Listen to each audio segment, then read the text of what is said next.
No podía soportarlo, es que estaba con antihistamínicos, estaba con paracetamol del dolor de cabeza que tenía. Todos los días me despertaba con los ojos súper hinchados. Notas como el brazo se va enrojeciendo, se va amoratando, se va inflamando. ¿La inflamación crónica es causa o consecuencia de las enfermedades crónicas? Para que se desarrolle una enfermedad, ha habido una inflamación crónica en nuestro cuerpo. No sé si estaré 100% en lo cierto, pero... En este episodio, Sandra Moñino, nutricionista y una de las mayores expertas en inflamación, nos ofrece todas las claves para identificarla, prevenirla y combatirla. Fue quitarse los chicles y empezó a perder peso. La mayoría de las personas que tienen problemas digestivos son personas con ¿Qué haces en tu día a día para no exponerte a disruptores endocrinos? pijama, ropa, toalla y sábanas, siempre tejidos más orgánicos. ¿Cuáles son los elementos clave en una dieta proinflamatoria? Mira, para mí el más importante de todo, y que le he dedicado un capítulo entero en mi libro, es... ¿Prefieres darle al niño una cerveza? Yo sí. Si te hablo sinceramente, para mí es peor que se beba una Coca-Cola. Sandra, bienvenida, mejor que ayer, ¿cómo estás? Muchísimas gracias, pues yo encantadísima de estar aquí contigo y bueno, deseando explicar muchísimas cosas para que nuestros oyentes aprendan con nosotros. Eso es, vamos a entrar directo al grano. Sí. ¿Qué es la inflamación, Sandra? Pues mira, yo siempre explico que la inflamación es una respuesta de nuestro cuerpo frente a lo que identifica como un ataque. Es decir, tú cuando te das, por ejemplo, un golpe en el brazo, notas como el brazo se va enrojeciendo, se va amoratando, se va inflamando. Esa inflamación es muy positiva y es nuestro sistema inmunitario la que la regula. O sea, el sistema inmune manda un montón de células a la zona del daño, inflama ese brazo que ha sufrido el daño y entonces luego, cuando se ha solucionado, envía otras tantas células y entonces lo desinflama. Es una inflamación, como yo digo, amiga, positiva y que necesitamos. Esta sería la aguda, ¿no? Claro, la inflamación aguda. Luego está la crónica, que esa es la crónica a nivel intestinal, que esa no se percibe con la vista. O sea, nosotros podemos estar inflamados y no tener un síntoma, por ejemplo, de inflamación abdominal, que es lo que la gente siempre dice. Una persona delgada puede estar inflamada y no presentar ese síntoma de inflamación abdominal. Entonces, esa inflamación surge, por ejemplo, cuando nosotros tenemos malos hábitos. Por ejemplo, tú te tomas un helado, pues el helado pasa a través de todo el tracto digestivo y cuando llega al intestino, entonces ahí sufre ese daño, nuestro sistema inmunitario envía muchísimas células a la zona del daño, lo inflama y luego tiene la capacidad de desinflamarse y eso sería una inflamación aguda. El problema es que cuando nosotros solamente no nos tomamos un helado, sino que nos tomamos el helado, nos tomamos la hamburguesa, nos tomamos las pizzas. Entonces, claro, ese es el conjunto de esa mala alimentación lo que genera esa inflamación crónica en nuestro intestino. Sostenida en el tiempo, ¿no? Claro, y exacto. derivada no solo de la alimentación, veremos, de muchas cosas que vamos a comentar ahora. Una cosa que has dicho importante, Sandra, es que mucha gente creo que confunde inflamación crónica con distensión abdominal, ¿no? Tal cual. Estoy inflamado y piensan que estar inflamado es tener el vientre hinchado después de comer, que es un síntoma muy frecuente y que comentaremos. No es lo mismo, ¿no? Inflamación crónica es algo mucho más sistémico, extendido, ¿no? Y que no tiene por qué dar un síntoma concreto, ¿no? Claro, así es. O sea, al final, un dolor de cabeza frecuente puede ser un síntoma de esa inflamación. O sea, tú puedes decir, o sea, es que tengo todos los días dolor de cabeza, no sé qué me pasa, bueno, lo que tendemos a hacer es paracetamol, ibuprofeno y ponerle un parche al problema que estamos teniendo. Pero la realidad es que seguramente vaya mucho más allá de un simple dolor de cabeza. No tenemos que conformarnos con ese tipo de dolencia. Hemos nombrado el dolor de cabeza, pero por ejemplo también podemos decir, por ejemplo, la falta de concentración, los insomnios, los despertares nocturnos, la sensación de encontrarte mal debido también a esa conexión que hay entre intestino y cerebro. Luego también infecciones de orina muy recurrentes, en mujeres también es súper frecuente, candidiasis también recurrente. Todo eso nos dice que nuestro intestino pues probablemente esté en mal estado. Y luego, pues por supuesto, ya desencadenar en enfermedades crónicas que también detallaremos ahora. Y claro, son todos síntomas muy inespecíficos, ¿no? Que pueden deberse realmente a muchas patologías, muchas enfermedades. Una infección de orina puede ser por una infección de orina bacteriana, una infección. El dolor de cabeza puede ser una migraña, puede ser. Entonces, ¿cómo ayudamos a la persona a saber realmente que tiene inflamación crónica? ¿Qué pruebas de laboratorio hay? ¿O cómo podemos tener un diagnóstico un poquito más objetivo?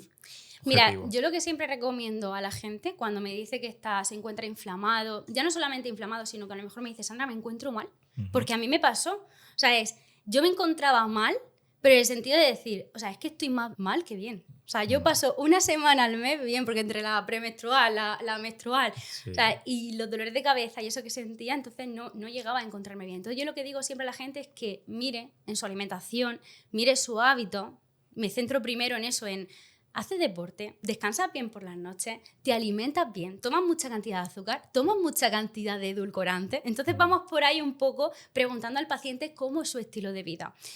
También mandamos una analítica, pero lo primero de todo, y lo que yo siempre considero es que tú puedes tener, por ejemplo, una analítica desperfecta y con parámetros alterados, etcétera, y que se puedan cambiar perfectamente con hábitos. Entonces, antes de pegarle el susto al paciente, entonces yo siempre le digo, vamos a empezar a cambiar hábitos y luego ya, una vez que lleves, pues imagínate, un mes habiendo cambiado esos hábitos, entonces vamos a hacer una analítica completa y vamos a mirar ciertos parámetros. Por ejemplo, yo me centro mucho en el tema de la resistencia a la insulina. O sea, me parece que una persona tenga resistencia a la insulina dice mucho de cómo está también su salud a nivel intestinal, porque al final, pues esa acumulación, o sea, esa resistencia a la insulina hace que acumulemos mucha más grasa, esa acumulación de grasa también hace que haya una inflamación en nuestro cuerpo y esa resistencia también hace que, bueno, que al final es como va muy de la un mano ciclo vicioso, con la inflamación, ¿no? crónica. Y la inflamación genera esa resistencia.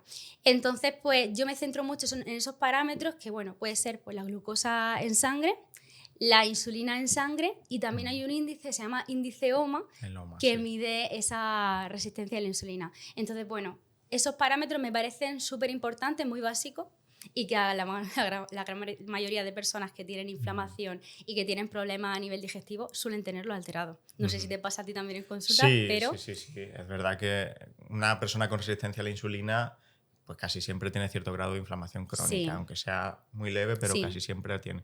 También, bueno, la PCR, ¿no? De alta sensibilidad, que se eleva en infecciones, que se eleva en reactantes de fase aguda, que se llaman. Claro, la proteína C reactiva, lo que tú dices, que esa puede estar alterada, pues, por ejemplo, si tienes un virus, una bacteria, pues también te sale alterada, no tiene por qué ser un parámetro, bueno, es que eso realmente es inflamación, pero no tiene por qué ser una inflamación crónica, tratarse de eso. Entonces también se tiene que medir muy bien cuando se solicita. Y hay algo interesante también en el mundo de la inflamación, es que te pregunto a ti a ver qué opinas.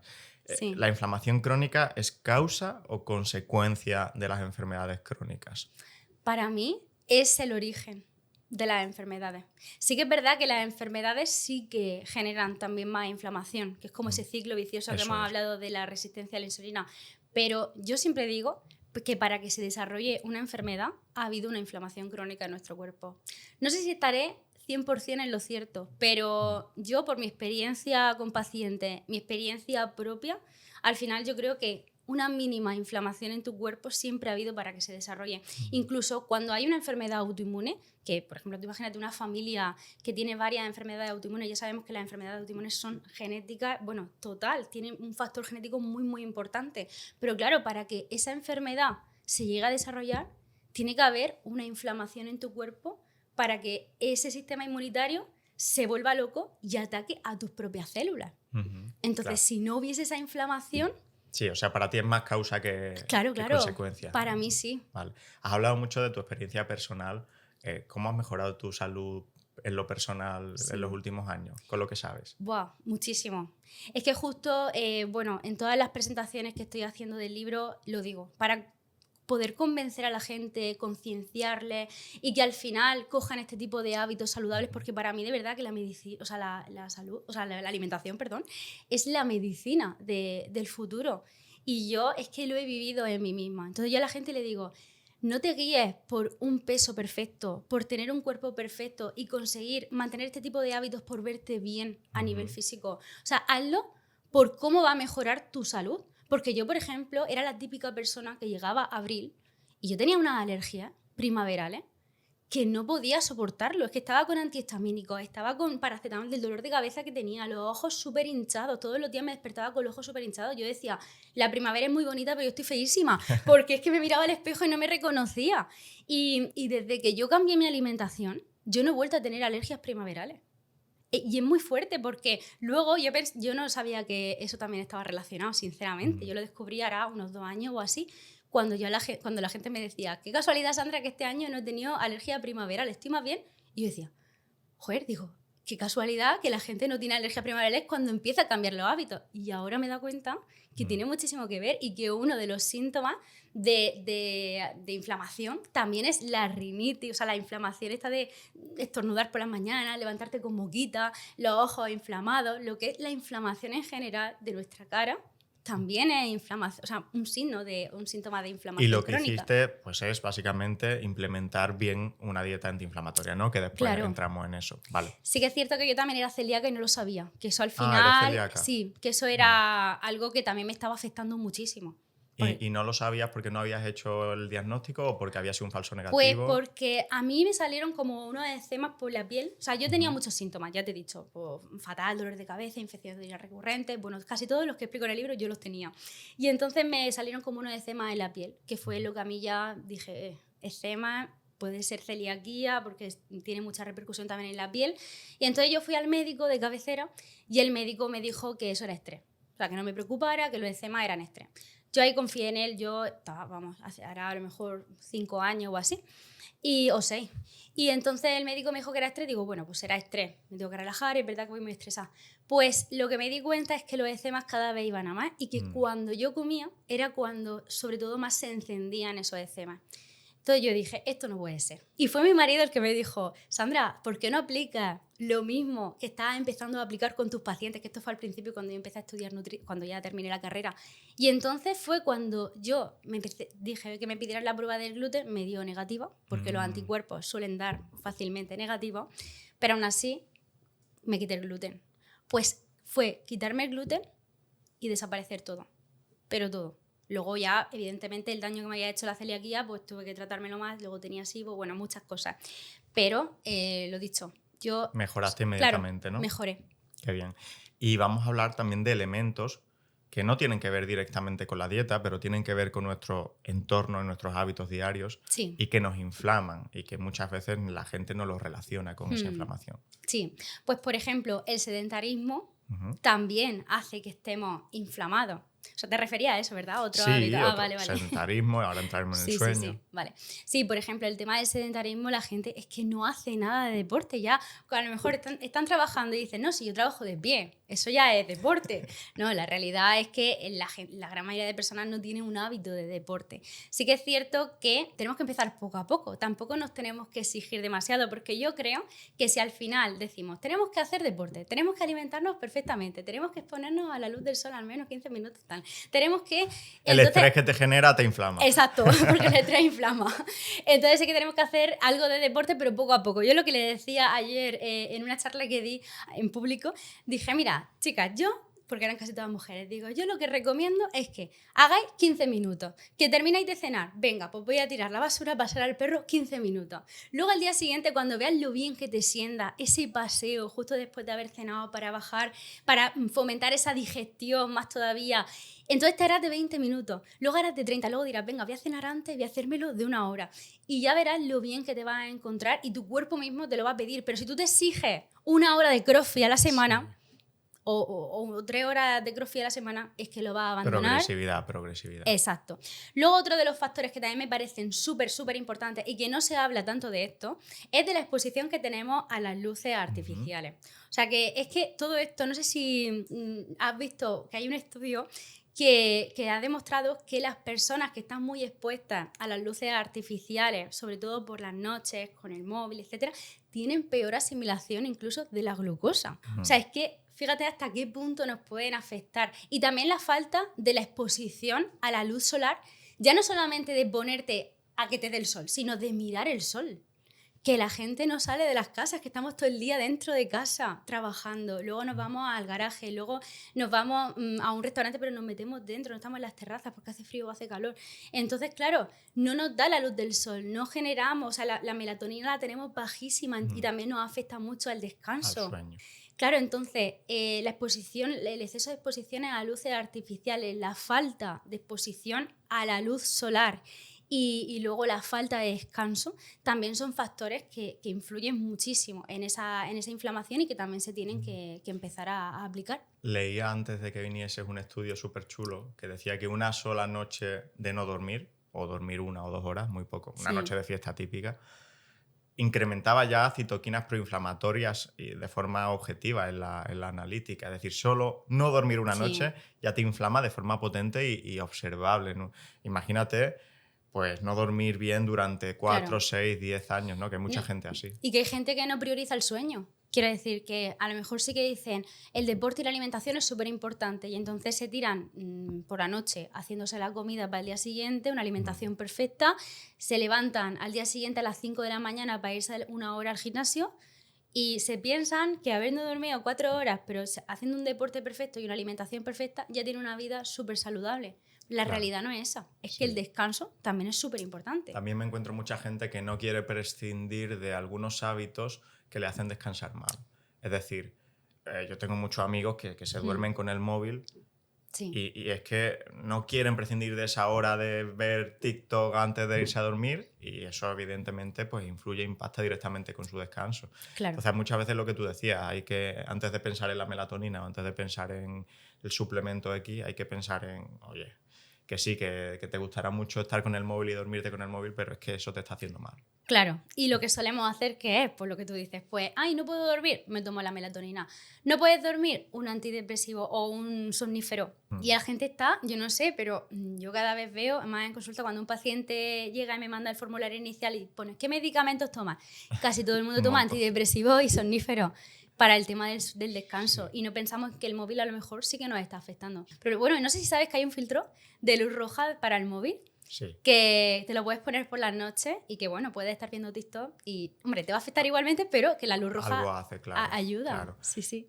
Y lo que veo con la inflamación es que uno de esos problemas, yo siempre digo que cuando un problema es muy frecuente, es decir, está en la mayoría, está en más personas que en las que no está, es un problema que tiene origen social, ¿no? Entonces, otro de los elementos que nos inflama es el estrés crónico. Sí, muchísimo. ¿Tú has vivido ese efecto negativo del estrés en tu cuerpo y en tu vida? Sí, yo muchísimo. Además, yo sé que a mí lo que me pasó, aparte de ser celíaca, no saberlo, pero por lo que más me afectó en ese momento y por lo que surgió todo, fue por un nivel de estrés que yo viví increíble. O sea, yo trabajaba muchísimas horas, no descansaba, me obsesioné con mi trabajo, la nutrición. Entonces, como me obsesioné tanto, trabajaba tanto, a mí me afectó a nivel digestivo. Y yo a la gente siempre le digo, además yo he hecho un estudio, porque por mi consulta han pasado muchos pacientes, somos un equipo bastante grande, más de 7.000 personas, entonces yo voy analizando como los casos.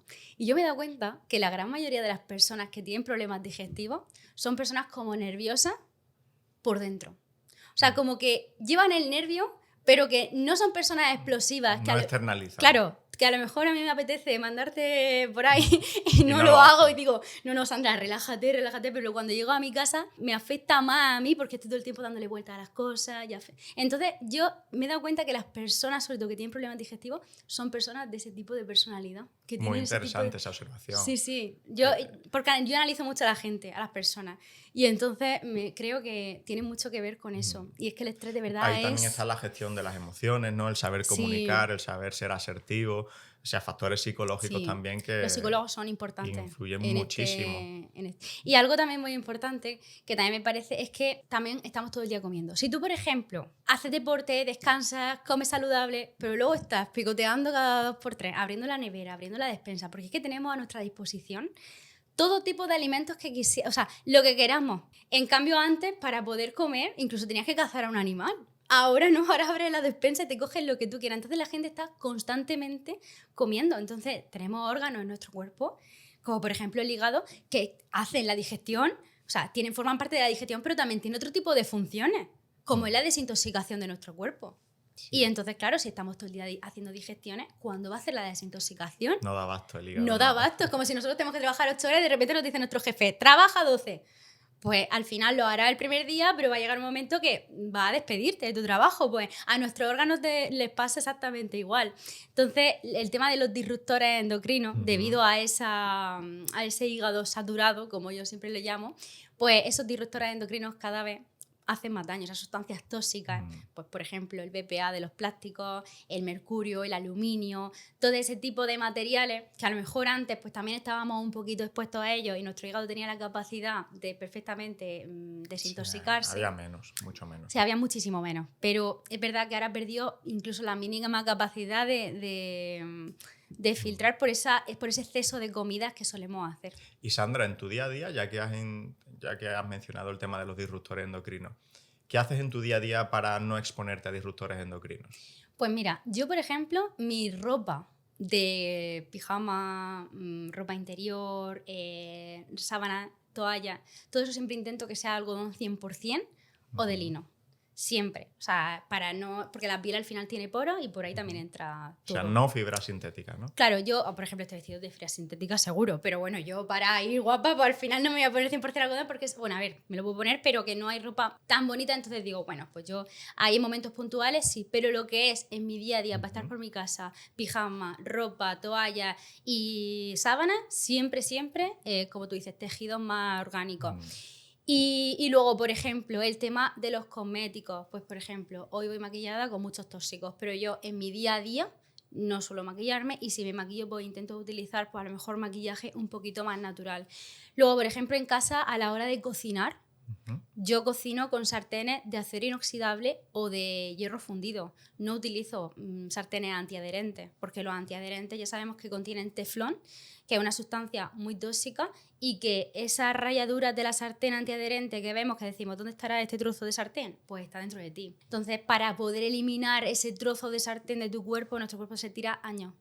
Entonces, pues ahí se va acumulando todo y esos disruptores endocrinos que actúan como hormonas en nuestro cuerpo, y sobre todo a las mujeres, también a los hombres, pero a las mujeres les suele afectar mucho porque hay muchos cambios hormonales en su vida, en tema menopausia, embarazo, fertilidad. Y bueno, y otra de las cosas es pues no utilizar plástico, intentar, en mi casa no utilizamos ya casi plástico, ni papel film, ni tupper de plástico, cubiertos de plástico no, yo prefiero fregar un poquito más y no utilizar, o a lo mejor utilizarlos de papel, pero no utilizar plástico. ¿Qué tema es el de los microplásticos ahora? Sí. Que se ha puesto de moda, pero... Y me parece muy interesante y que deberíamos de verdad concienciarnos un poquito más porque tampoco cuesta tanto y son cambios que cuestan implementar, porque a mí me costó mucho lo de la sartén, madre mía, se me pegaba todo con las sartenes esas.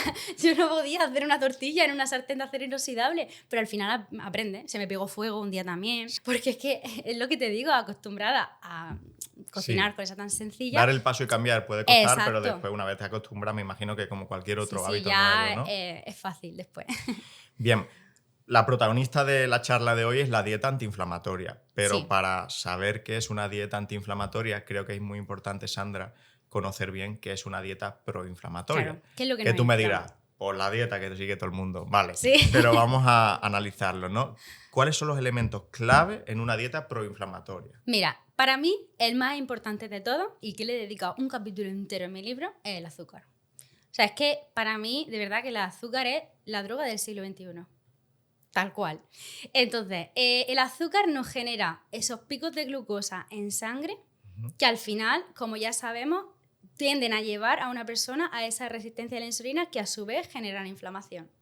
Por otro lado, ese azúcar es el alimento perfecto para las bacterias malas que tenemos en el intestino, la microbiota intestinal.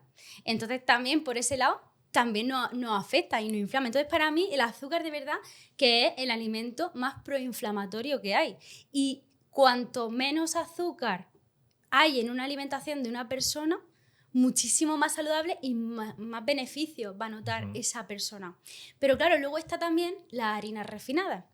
Que decimos, no, azúcar, por ejemplo, en el tema de los niños. No, el azúcar, los niños no pueden tomarlo hasta los 2 años, pero están con el trocito de pan mordiendo el pan. Entonces, al final, el pan es también una harina refinada. En nuestro cuerpo actúa como un azúcar. Hombre, no es exactamente lo mismo, pero casi. Muy parecido. Muy parecido. Al menos el pan blanco de trigo habitual. O la pasta. O la pasta, sí. Entonces, por ejemplo, yo tengo una amiga que su hija no come nada de azúcar, pero a lo mejor sí que le da pasta blanca. Es que tiene que tomar pasta blanca. Es que tiene que probarla, tiene que introducirla en su alimentación.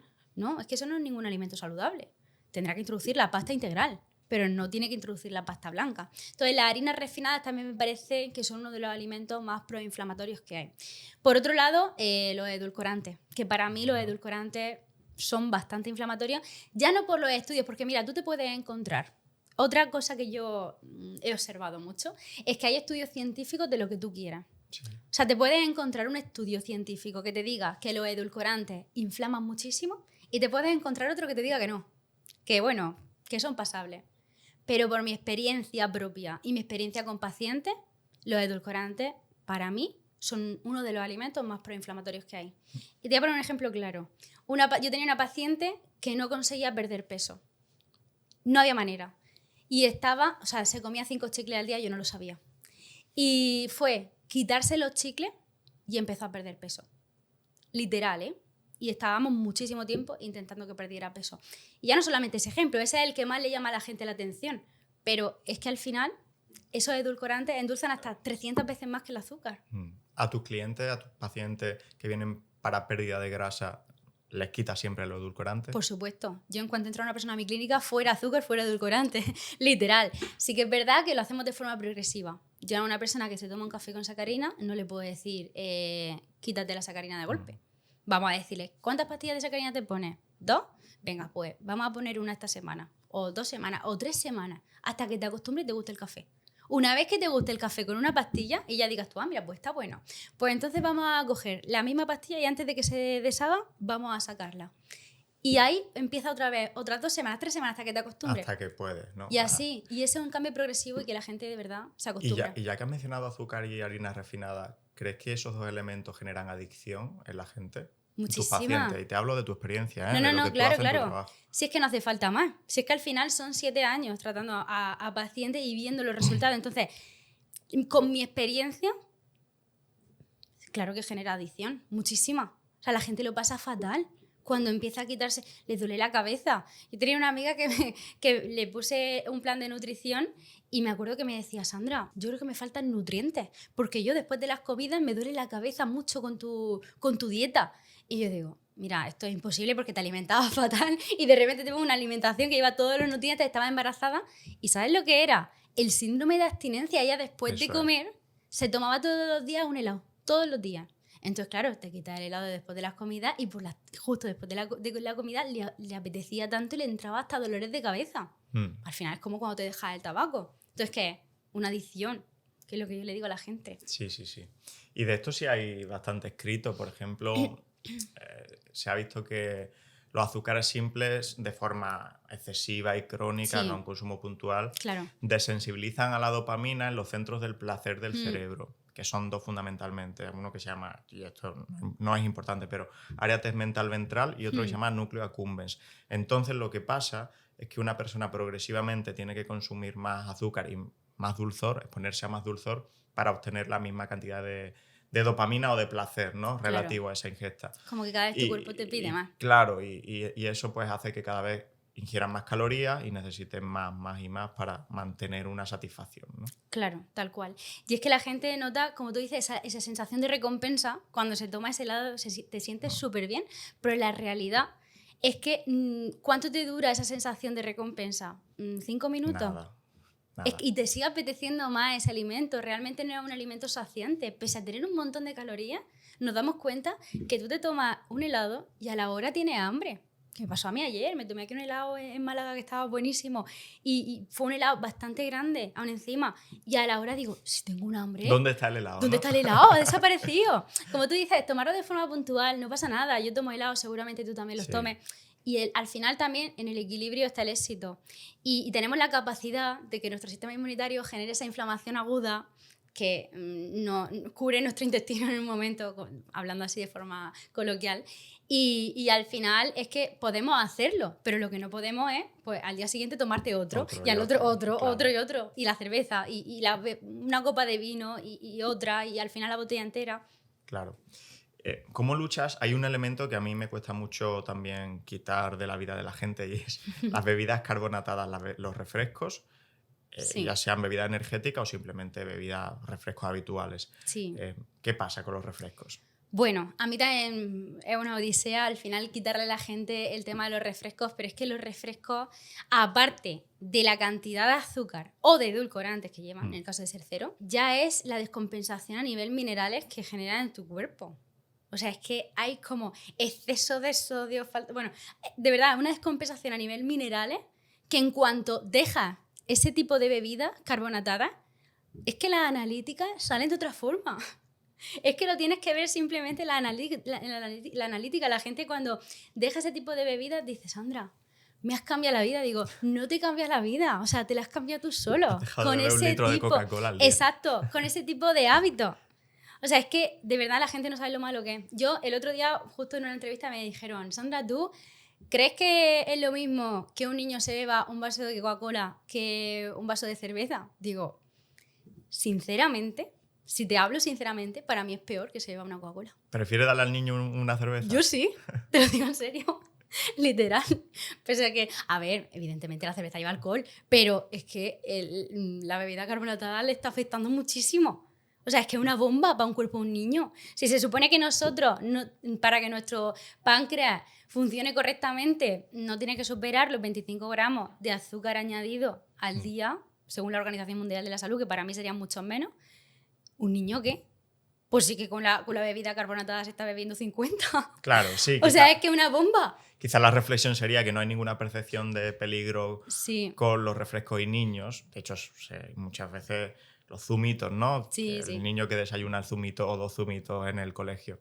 Y si hay una percepción de riesgo y nadie le daría una cerveza a un niño, ¿no? Claro. Y no hay que dársela. No, evidentemente, por Dios. Pero hay que valorar las percepciones de los riesgos adecuadamente en cada cosa, ¿no? Sí. Te iba a preguntar algo más sobre azúcares simples, se me ha pasado. Bueno, no, vamos a entrar en el alcohol. El alcohol que hace también en la dieta y en el tubo digestivo. Bueno, es que el alcohol es, como decíamos, es uno de los alimentos más proinflamatorios. Pasa igual como con el tabaco. Que al final son de esos alimentos, no hemos quedado ahí en los alimentos, que hemos nombrado el azúcar, la harina refinada, hemos nombrado los edulcorantes, el alcohol, el tabaco, pues también hacen el mismo efecto en nuestro cuerpo. O sea, es que te están matando por dentro, sinceramente. Que por tomarte un día, como decíamos, una cerveza, por tomarte incluso un gin tonic, es que no te va a pasar nada, pues tu cuerpo tiene la capacidad de digerirlo y de eliminarlo de tu cuerpo. Pero lo que no podemos estar es abusando de este tipo de alimentos pensando que realmente pues ya está, como son calorías, ¿qué es lo que la gente piensa? Como son calorías y yo estoy delgada, pues puedo tomar lo que quiera. O como son calorías, pero a mí me da igual coger unos kilos de más que unos kilos de menos, voy a disfrutar que soy joven. Incluso yo he escuchado a padres decir, tiene 16 años, que disfrute ahora. O sea, que se beba todos los gin tonic que luego cuando sea mayor no se va a poder beber. Pero porque solamente relacionamos el hecho de la mala alimentación y los malos hábitos con el peso. Entonces, claro, ¿tú crees que a tu padre le va a importar si estás más gordo o más delgado? A tu padre le importa que seas feliz. Entonces, si a ti el alcohol te va a hacer que te pegues 3 o 4 bailes más y que disfrutes más con tus amigos y que tengas una adolescencia más feliz, pues a tu padre le da igual que te bebas 3 que 4 gin tonic. Lo que no quieres es que llegues borracho a tu casa, ya está. Eso es lo único. Pero es la percepción, o sea, lo que tenemos, la percepción de alimentación saludable, aburrida, para adelgazar, alimentación... Sí, centrada en el peso, que eso es algo que todavía arrastran incluso muchos profesionales. Es decir, estás delgada, come lo que quieras. Claro, claro. Sin reparar en que, bueno, es que la comida también influye en mecanismos etiopatogénicos de enfermedades, en disbiosis intestinales, tal cual, en inflamación, y que hay personas delgadas que están muy enfermas. Esto es que es lo que te iba a decir, que esto les pasa a las personas delgadas sobre todo. Porque no sé si has visto tú la típica madre que tiene el hijo muy delgadito y dice, no, es que mi hijo no puede seguir el plan de alimentación que tú me has puesto, porque yo siempre digo, el plan de alimentación es para toda la familia. Entonces, es que mi hijo no puede porque él está muy delgado y yo quiero que engorde. Tiene que comer galletas. Claro, ¿tú has visto alguna vez un niño de esos delgaditos que haya engordado por comer galletas? No, si es que está más delgado todavía. Es que simplemente es fijarnos en lo que ha pasado con otras personas. Yo me fijo mucho en esas cosas. Yo le pregunto siempre a mi abuelo cosas, abuelito, y tú esto, y tú lo otro. Y le pregunto a la gente mayor que conozco. Yo creo que eso de Tenían verdad, más sentido común que nosotros. Así es. ¿Y qué pasa con el omega 6 y el omega 3? Bueno, que al final tenemos mucha descompensación, que no me dejáis las grasas hidrogenadas, que también son uno de los alimentos más proinflamatorios, que ahora hablamos de las grasas con esto de omega 3 y omega 6 que me has explicado. Y es que el omega 3 en nuestra alimentación está muy falto.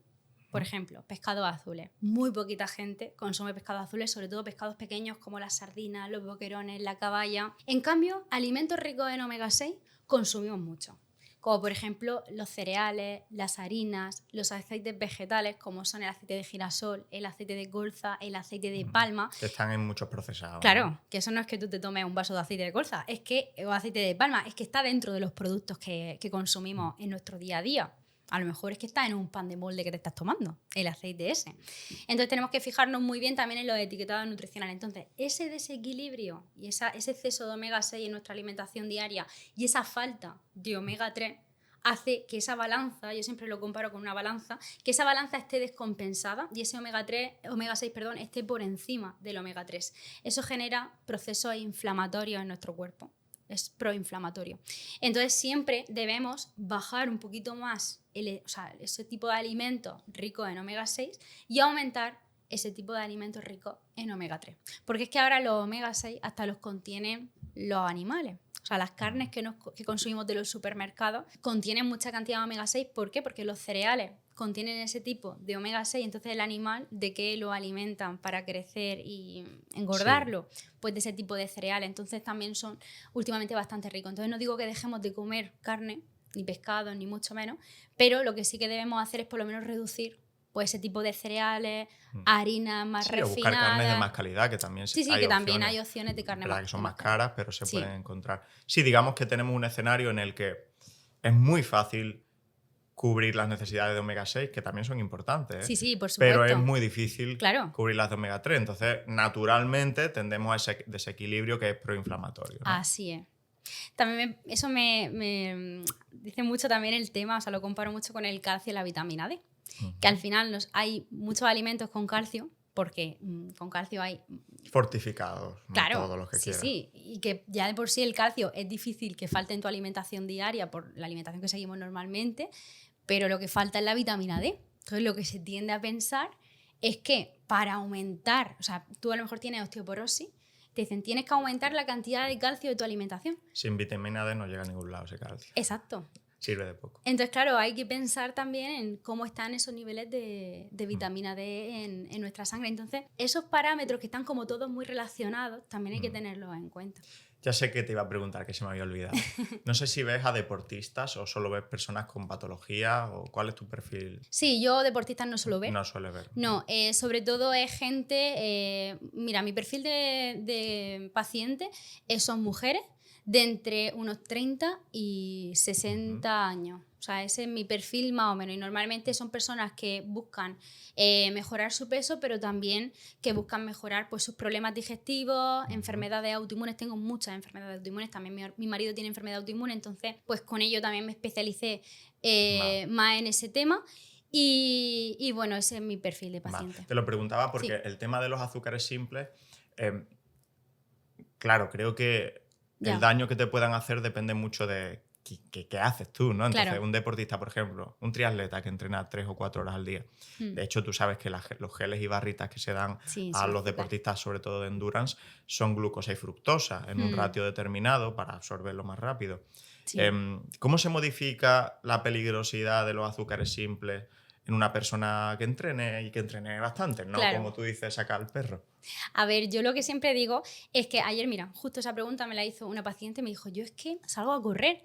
Entonces, claro, a mí me han dicho que yo tengo que tomarme pan blanco para el desayuno antes de irme a correr, porque el pan blanco es lo que me va a dar energía para esa carrera. Y le dije, ¿y por qué no tomas un pan integral y luego te tomas unos dátiles? O sea, me refiero, al final está siendo un aporte también de fructosa, gigante, te va a dar muchísima energía, pero es a partir de una fruta, que a lo mejor también contiene otro tipo de nutrientes. Y no el pan, que es más... Buscarías alternativas de glucosa y fructosa presentes en alimentos más saludables. Exacto, ¿no? Que te aporten otros nutrientes. Yo lo que digo es que no hay que comer alimentos vacíos. Entonces, ¿para qué te va a servir a ti solamente ese pan? ¿Para darte energía? Pues busca otro que te pueda dar la misma energía, pero que aparte te aporte otras cosas. Vale, bien, perfecto. Sí. Eso quería preguntarte. Bien, dices que las dietas clásicas nos inflaman en tu libro. ¿Por qué nos inflaman las dietas clásicas? Pues porque, ¿qué es una dieta? O sea, al final, ¿para qué hace la gente la dieta? O sea, por ejemplo, llega junio y a la gente le entran las ganas de hacer dieta para perder el peso. Justo ahora, ¿no? En junio. Exacto. No sé cuándo se va a publicar el podcast, pero por eso lo he dicho. Sí, justo ahora. En junio. La gente está como loca, quiere quitarse esos kilos que ha cogido durante todo el año. Durante todo el año, incluso el anterior también, desde septiembre. Quieren quitarse todo eso en un mes, porque en julio se van a la playa. Las vacaciones de julio tienen que estar guapos. Exacto. Entonces, ¿tú crees que esa dieta va a ser saludable la que quieren hacer ellos? Porque claro, tú le pones una alimentación saludable, una alimentación antiinflamatoria, se apuntan a Nutricionate y ellos no van a tener una alimentación en la cual vayan a perder 3 kilos a la semana, que es lo que a lo mejor quieren, o incluso 5. Una chica me dijo, yo es que llevo ya perdido 5 kilos en 3 días en la dieta que estoy haciendo. Digo, pues... glucógeno y agua. Vamos a ver, seguramente, seguramente en julio, cuando te vayas a poner el bikini ese mismo día, te bebas la cerveza y lo cojas. Con la cerveza esa que te vas a tomar, porque tu cuerpo está deseoso de esas calorías que le están faltando durante todo ese tiempo. Entonces, ese tipo de dietas que nosotros tenemos y la gente... Yo tengo pacientes que llevan 50 años de su vida haciendo dieta. 50 años. En 50 años no has aprendido lo que tienes que comer todavía. 50 años. Joder, si llevan más que yo llevo 7 años de nutricionista. Entonces, ¿cómo puede ser eso? Pues porque la gente no lo está haciendo bien. ¿Tú crees que esa dieta va a ser correcta? Si fuese correcta, en 50 años te da tiempo a sacarte 3 carreras de nutrición, si quieres, especializarte en todos los aspectos, medicina, todo. Entonces, lo que yo digo, que ese tipo de dietas no son buenas, son restrictivas, faltan calorías, faltan nutrientes. Es lo que yo digo, te va a aportar lo mismo. Pero no lo mismo, porque el helado iba a comparar el helado con una ensalada de lechuga y tomate. Tú cenas un helado para cenar y cenas una ensalada de lechuga y tomate, te está aportando exactamente lo mismo una cosa que otra. Porque te están faltando nutrientes por todos lados en la ensalada de lechuga y tomate. Tú no puedes cenar eso. No puedes cenarte una crema de verdura. Tienes que aportar nutrientes, tienes que aportar proteína, tienes que aportarle grasas saludables. Son necesarias 100%. Y la gente eso es lo que le da miedo. Otra cosa igual, otro ejemplo. Por ejemplo, la mujer tiende a eliminar grasa de su alimentación toda su vida. Empieza en la adolescencia. Cambio, ahora las adolescentes están como locas por ser la influencer de moda y tener la barriga plana y bailarse todos los TikToks también como ella. Entonces, esa niña está desde pequeña, se pone a buscar por internet que qué dieta es la que va a hacer tener el cuerpo de la influencer. ¿Y qué dicen? Elimina grasa. Elimina grasa. Estás en pleno cambio hormonal. Tu cuerpo, la grasa, es la que regula tu hormona. Ahí elimina grasa. Luego, ¿te quieres quedar embarazada? Tienes que perder unos kilos para quedarte embarazada. ¿O te quedas embarazada? No puedes coger mucho peso. ¿Qué quitas? Las grasas porque piensas que es lo que acumulas. Ahí estás en pleno cambio hormonal otra vez. Necesitas las hormonas para criar a tu hijo, para formar la placenta, todo. Te das a luz, otra vez igual. Te quitas las grasas porque quieres recuperar el peso otra vez. Ahí estás también en proceso hormonal a tope. ¿Y en la menopausia qué hacemos? Tendemos a acumular grasa en la zona abdominal. Lo primero que nos dicen, el flotador. Eliminamos grasa. Pues es que de verdad no nos alimentamos bien. La alimentación que seguimos hoy en día no vale para nada. Tenemos que cambiar ese tipo de mentalidad, ese tipo de hábitos. Las grasas no nos van a hacer aumentar el colesterol ni nos van a hacer que acumulemos grasa en nuestro cuerpo, siempre y cuando sea grasas de buena calidad. Uno de los aspectos más perjudiciales de las dietas de ataque, esas tan drásticas como mencionas, la pérdida de masa muscular, ¿no? Que a la gente le da igual perder masa muscular siempre y cuando pierda peso, y eso es un drama, porque cuesta muchísimo volver a ganar esa masa muscular. Claro. Muchísimo. Y se pierde relativamente fácil con una dieta de esta de 3 meses, como tú dices, a lechuga y tomate, ¿no? Y después, ¿qué me dices del apartado psicológico? Porque verás en tus pacientes la ansiedad y la inestabilidad emocional que le generan estas dietas. Claro, es que tú cuando haces una dieta restrictiva te mueres de ganas de comerte un helado, porque al final estás restringiendo, estás comiendo, vamos a poner ejemplo, lechuga y tomate, estás cenando todos los días una ensalada de lechuga y tomate y tu cuerpo dice, ¿pero esto solo? O sea, yo necesito muchas más calorías. Entonces tú estás toda la noche, ay, tengo hambre, entonces incluso sueñas con las comidas, porque es que es así. La gente me dice, yo es que tengo sueño con la comida, me apetece comer, pero claro, es que tu cuerpo te lo está pidiendo, no es que tú lo estés soñando por casualidad, es que tu cuerpo lo necesita. Entonces tú estás con el run run de la comida y tienes una ansiedad por comer y claro que te va a pedir tu cuerpo, pues los alimentos más calóricos que hayan en la nevera, va a abrir la nevera y te va a apetecer lo más calórico porque tu cuerpo requiere energía. Es muy listo, o sea, nuestro cuerpo en general, nuestro organismo es muy inteligente y nos va a pedir lo que queremos. Entonces, a nivel psicológico, debido también a esa conexión intestino-cerebro que hay en nuestro cuerpo, pues es que tu cuerpo, o sea, tu cabeza te va a pedir lo que a tu cuerpo le falta. Sí, esa restricción no se puede mantener toda la vida. Exacto. Va a haber una situación muy frecuente, que es la de idas y salidas de dietas, ¿no? El efecto yo-yo típico que genera un machaque psicológico en la persona, porque además te da la sensación de hay algo mal en mí, no soy capaz de hacerlo, no puedo, este sí pierde peso y yo no. Así es. Y es muy destructivo, muy autodestructivo. Las comparaciones, el hecho de pesarse a toda hora, también la gente se pesa para todo. O sea, cuando está haciendo una dieta restrictiva, que como quiere perder el peso lo antes posible, se bebe un vaso de agua y se pesa para ver si le engorda el vaso de agua. Varias veces al día. Sí, yo he visto gente que hace caca y se pesa. ¿Cuánto he eliminado? O sea, lo que pese la caca. Claro, exacto. Pero que eso, cuando vuelva a comer otra vez, sé que el peso fluctúa mucho. La gente también se compara con la gente y se compara con sí misma. A lo mejor ha hecho una dieta hace 3 meses y dice, no, es que yo con esta dieta perdí no sé cuántos kilos. Ahora con esta tengo que perder más todavía. Y lo que no saben es que al final nuestro cuerpo también se habitúa a esa dieta. O sea, nuestro cuerpo tiene una adaptación metabólica muy fácil. O sea, tú le haces una dieta restrictiva y al principio te cuesta mucho llegar a hacer esa restricción, pero incluso cuando llevas a lo mejor un mes, dices tú, pues ya no paso hambre. ¿Se me ha cerrado el estómago? La típica frase de, es que se me ha cerrado el estómago. Con esta dieta he aprendido a que ya no comer tantas cantidades. Pero claro, es la adaptación metabólica que ha hecho tu cuerpo. Es que igual no te está pidiendo más calorías porque no está gastando por otro lado. Es decir, tú le estás dando menos calorías, entonces coge y dice, pues no gasto haciendo deporte. Entonces, antes a lo mejor tú tenías energía para subir las escaleras de tu casa y ahora no subes las escaleras porque estás muy cansado. De hecho, hay estudios conductuales muy chulos que ven que dietas restrictivas conllevan casi invariablemente reducciones en el NEAT, en la actividad física. Entonces, y esto es inconsciente, pero la gente que hace dietas muy, muy restrictivas se mueve menos. Claro. Y se mueve menos porque evidentemente su cuerpo no te anima a moverte, en una situación de déficit energético. Duermes menos también, empeora el descanso, factor inflamatorio. O sea, al final es un intento de arreglar tu salud que te lleva al punto opuesto. Claro. Luego la gente dice, ¿cómo comiendo más cantidad puedo estar perdiendo peso? Pues porque tu cuerpo... Lo contrario, por lo que hemos dicho. Estás volviendo a adaptar metabólicamente tu cuerpo a comer más cantidades y tu cuerpo está feliz porque está recibiendo los nutrientes que estaban necesitando durante todo el tiempo que tú se los has estado prohibiendo pensando que eso era lo que te engordaba y realmente era lo que necesitaba para conseguir esa pérdida de peso. Muy interesante esto. Pero vamos a entrar en un tema que hemos tocado por encima, que es la salud digestiva. Creo que de esto también sabes bastante. Y vamos a entrar en puntos que, bueno, son muy frecuentes, pero muchas veces no pensamos en ello. Por ejemplo, el ácido del estómago. ¿Para qué sirve el ácido del estómago y qué hábitos lo disminuyen? Mira, el ácido del estómago, yo te lo voy a explicar como yo se lo explico a mis pacientes.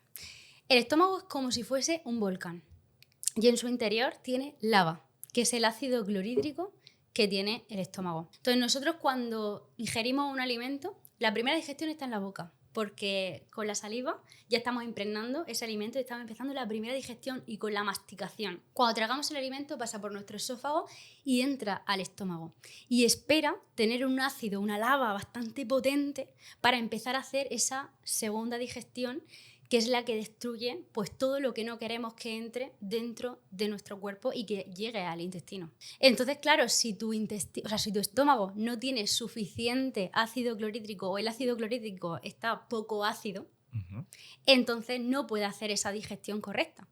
Hoy en día es muy común no tener mucho ácido o ese ácido que no esté muy potente y entonces, ¿qué suele ocurrir?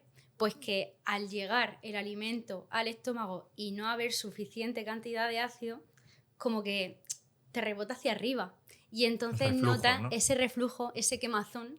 Y el quemazón lo notamos, aunque esté el ácido poco ácido, porque el esófago y la boca no tienen la misma protección que nuestro estómago tiene. Porque claro, el estómago tiene ese ácido, está preparado totalmente nuestro organismo para que el estómago no se dañe. Pero en cambio el esófago y la garganta no tienen esa protección. Entonces enseguida lo notamos con esos reflujos. También porque nuestro cuerpo es que de verdad, que es muy sabio, nos está dando señales todo el tiempo. ¿Tienes reflujo? Tu estómago no está bien. Seguramente tienes falta de ácido en el estómago. Todo esto no sé si sabrás, bueno, supongo que claro que lo sabes, que al final el ácido, la gente piensa que realmente lo que tiene es exceso de ácido. Pues claro, dicen... Tengo acidez. Claro, tengo acidez porque me está subiendo hacia arriba el ácido. Entonces, claro, lo que suelen hacer es omeprazol o protector gástrico, antiácido. para disminuir esa acidez del estómago. Entonces, si tú, sin ir más allá, pautas un omeprazol, un protector de estómago, lo que estás haciendo es que ese ácido, como es un antiácido lo que te estás tomando, que todavía sea menos ácido. Es que estás echando piedras sobre tu tejado.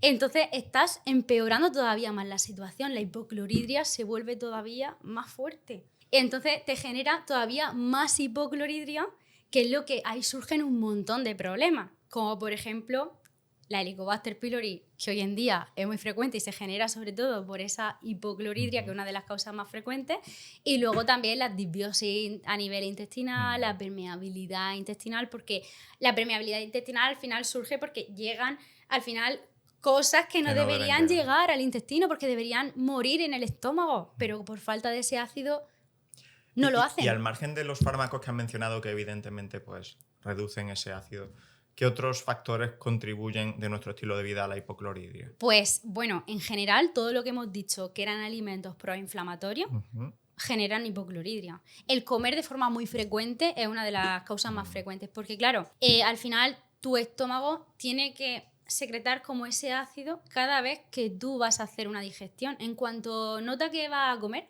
porque todo está conectado, intestino, cerebro, entonces ya estamos pensando en que vamos a comer y no sé si has notado que se ya empieza a secretar la saliva, sí. Empiezas a salivar porque ya tu cuerpo sabe que va a hacer la digestión.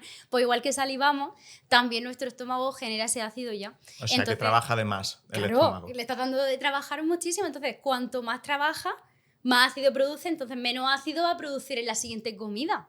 Si tú te esperas y le dejas a tu cuerpo un descanso, en tu comida principal va a producir pues, el ácido suficiente como para poder digerir toda esa comida.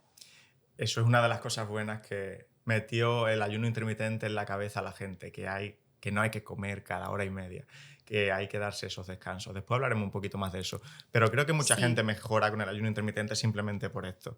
Es decir, ni siquiera por la restricción calórica que puedan generar, sino porque... bueno, dejan un poquito más de recuperación entre comida y comida. Para mí el beneficio del ayuno intermitente es ese. Yo lo que le digo a la gente, o sea, no haga un ayuno intermitente con objetivo de perder peso. No te va a servir de nada, porque al final lo estás haciendo con ese objetivo. Lo tienes que hacer por los beneficios que te pueda aportar. Y te va a aportar eso. Entonces yo le explico. Y te va a aportar ese descanso metabólico. Va a hacer que tu producción de ácido en el estómago sea mejor.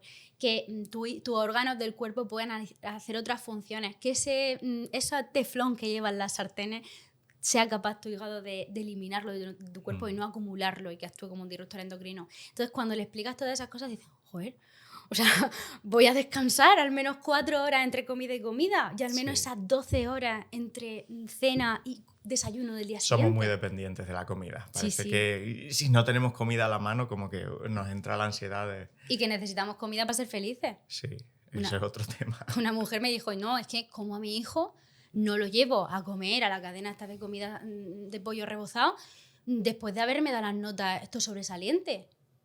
Digo...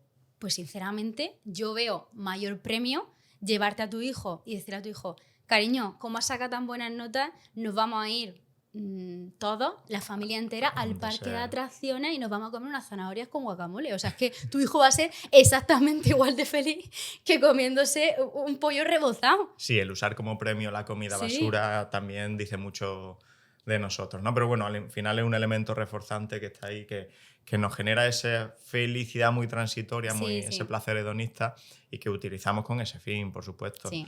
Bien, estoy seguro que gran parte de las pacientes, hablo en femenino porque sobre todo son mujeres, que llegan a tu consulta online, se quejan de, Sandra, cada vez que como, la barriga se me pone como un globo. Distensión abdominal, hinchazón abdominal, estoy muy hinchada. ¿Qué hay detrás de este síntoma, de este signo, y cómo podemos solucionarlo? Mira, la gran mayoría de personas que vienen a la consulta, por no decir todo, porque para mí, de verdad, yo, todo el mundo que veo, le digo, es que tiene una inflamación crónica a nivel intestinal. Entonces, lo que tú te lo que yo te voy a hacer como si fuera mi paciente, ¿vale? Me lo has dicho, que estás inflamada, ¿no? Entonces yo te digo, pues mira, eso que tienes tú, la inflamación esa que tienes de barriga, es una inflamación, seguramente una inflamación crónica en tu cuerpo, ocasionada por los malos hábitos y por todas las dietas restrictivas que llevas acumulando durante todos los años de tu vida. Entonces lo que tenemos que hacer es empezar a cambiar hábitos, empezar a seguir una alimentación antiinflamatoria, una alimentación saludable, unos hábitos sanos, y entonces seguramente cuando cambiemos todo eso vayas a mejorar. Esa reducción de abdomen tras las comidas va a desaparecer. Si no desaparece y no encuentras una mejoría que tú digas, ya me encuentro sana, entonces seguramente hay algo detrás de ahí. Puede ser que haya una disbiosis intestinal, puede ser que haya una permeabilidad intestinal, que realmente eso también se puede reparar perfectamente con alimentación y hábitos. Evidentemente, a lo mejor necesitas pues algo extra, algún suplemento, pero algo puntual, se puede solucionar perfectamente. Pero también puede ser, ahora es muy común también el sobrecrecimiento bacteriano o una Helicobacter pylori, que a lo mejor decimos, oye, pues si es que si no has mejorado con la alimentación y los hábitos, pues igual es que detrás de tu problema de inflamación no está la alimentación solamente, sino que está ahí esas bacterias que están revolucionándote, o a lo mejor hay una candidiasis intestinal detrás de esto, o a lo mejor hay un parásito. O sea, es que hay muchos factores que pueden estar relacionados con ese tipo de inflamación, pero lo primero de todo, y lo que yo hago con mis pacientes al principio, de verdad, es cambio de hábitos, porque al final yo sinceramente creo que la gente se agobia. O sea, yo tiendo mucho a entender a las personas. Entonces yo creo que si tú le dices, puede ser que sea un SIBO, puede ser que sea un Helicobacter pylori, puede ser que sea candidiasis, parásito, tal, la persona se asusta. O sea, literal se asusta, ya no quiere ir al nutricionista, ya se va directamente al médico de cabecera, por favor, sálvame porque yo estoy fatal. Entonces, claro, yo al principio le digo, mira, con una alimentación seguro que se va, y de verdad que el 80% o 90%, porque es un porcentaje muy, muy alto, con cambios de hábitos, de verdad que cambian, mejoran, ¿no? Bueno, mejoran y que se encuentran súper bien. Luego sí que hay otro 10% ahí, que siempre hay detrás alguna bacteria, acumulación de metales pesados, que también es frecuente últimamente. Y también la frase muy típica, Sandra, es que como cualquier cosa y todo me sienta mal, que suele haber también detrás de esa persona. Exactamente igual, claro, tal cual. Luego también otra de las cosas que hay gente que tiene la resistencia a la insulina y entonces notan que todo le sienta mal porque al final esos picos de glucosa hacen que te encuentres cansado, que te duela la cabeza, que te encuentres mal a nivel digestivo también, que las digestiones sean muy pesadas. Entonces, bueno, lo dicho, si es que yo creo que con la alimentación, empezar por ahí, luego pueden haber otros factores, evidentemente, claro, obviamente, pero siempre empezar por ahí. Y de verdad, yo lo he dicho, el 90% de las personas que a lo mejor decían, es que todo me sienta mal. Sí que es cierto que últimamente hay mucho SIBO, pero es verdad. ¿Y por qué crees que últimamente hay mucho SIBO? Pues por los hábitos que llevamos. Igual. El exceso de medicamentos, es que nos automedicamos, pero es que ahora también nos autosuplementamos, porque claro, como los suplementos son naturales, ahora hay un montón de empresas de suplementación de probióticos. Tómate estos probióticos todos los días y deshínchate. O sea, es que sin conocer al paciente, sin saber la pauta que tiene que seguir, le estás generando un SIBO, le estás generando una acumulación de bacterias que no sabes si realmente necesita eso o no. Si es un SIBO, ese tipo de alimentación, o sea, esos probióticos le están haciendo daño, están alimentando a esas bacterias malas. ¿Y la intolerancia a la fructosa es frecuente? Mucho, pero sí es verdad, mira, si por ejemplo el paciente viene y me dice que se encuentra muy mal, que todo lo que come le sienta mal y que aún encima tiene una intolerancia a la fructosa y una intolerancia al sorbitol y que cree que puede sentarle mal también la lactosa y los glútenos, o sea, como que te dice, ya tengo diagnosticado como varias intolerancias o malas absorciones y también tengo, todo me sienta mal. Ahí casi siempre igual no le digo al paciente ni que empiece la alimentación. Me voy a pruebas directas porque ahí es SIBO. Vamos. No 100%, pero 99% casi que sí. SIBO.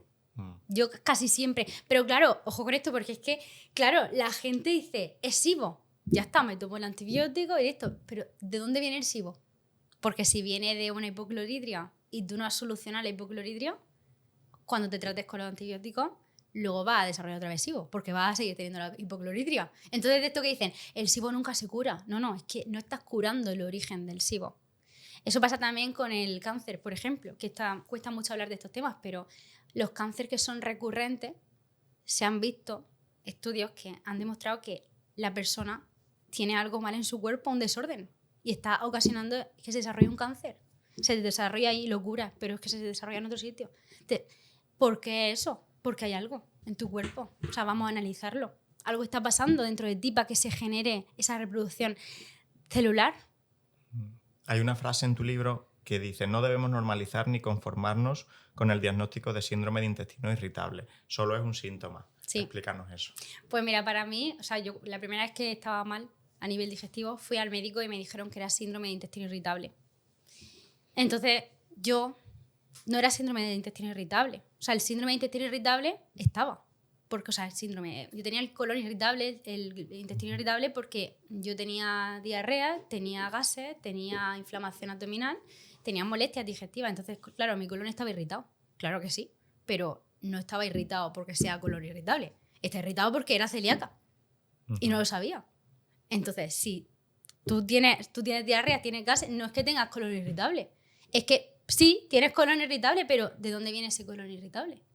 O sea, claro. Hay mucha gente que le dicen, entiendo que es a lo que te refieres, tienes SI, síndrome de intestino irritable, y ya piensan que bueno, que ya está, que les ha tocado, claro, que tienen un problema que se llama así y que no pueden hacer mucho más, simplemente que tienen que tener más cuidado con lo que comen, ¿no? Claro, entonces me da pena porque esa gente piensa que es una condición que le ha tocado y ya está. Yo veo muchas madres, a lo mejor la típica paciente mía, que a lo mejor tiene pues 60 años, 50 y pico años, que me dice: Sandra, yo estoy muy preocupada porque mi hija Angélica, o sea, la ha tocado y tiene colon irritable y desde que era pequeña pues está con problemas digestivos y es que la ha tocado porque ya se tiene que conformar y toma todos los días el protector gástrico y toma un medicamento para los gases y ella es así. Es que no, o sea, no te conformes con eso. O sea, busca, infórmate más, o sea, pide otra opinión, porque de verdad que no te puedes conformar con eso. Es un cajón desastre, ¿no? Tal cual. Al igual que la celiaquía sí que tiene un componente pues, muy genético y es verdad que si eres celíaco, pues eres celíaco. Claro, eres celíaco. Pero el síndrome de intestino irritable pues depende de los hábitos y depende de un conjunto mucho mayor de factores que hay que observar para poder mejorar, ¿no? Pero es verdad, estoy de acuerdo, no hay que conformarse con esas etiquetas tan claro, que a lo mejor generales. Te dicen tienes colon irritable y simplemente cambiando los hábitos ya no tienes colon irritable. Quiero decir que te cura. Claro. Pero es así, pero es un síntoma, son signos que tu cuerpo te está dando síntomas, que te está avisando, te está diciendo, oye, que por aquí no está bien la cosa. Claro. O sea, que tienes que llevar un poco más de cuidado con lo que comes o con los hábitos o cuidado porque a lo mejor hay algo por ahí que tú no has visto. A mí me lo dijo, yo dije, pues mira, pues vamos a hacernos las pruebas de la celiaquia, voy a probar y al final era celíaca. Sí, encontraste el problema. Claro, así es. Vale, Sandra, vamos a jugar a un juego muy sencillo. Ay, ¿vale? Venga, vamos. Tienes que ordenar de peor a mejor, peor arriba, mejor abajo, los siguientes hábitos y su impacto en el sistema digestivo, ¿vale? Muy fácil, no te preocupes. Vale. Venga, vamos poniéndolo por aquí, tú lo vas pensando y después lo ordenamos entre los dos. Sí. Comer fritos 2 veces a la semana. Vale. Tomar edulcorantes a diario. Uy, este va a estar de los primeros.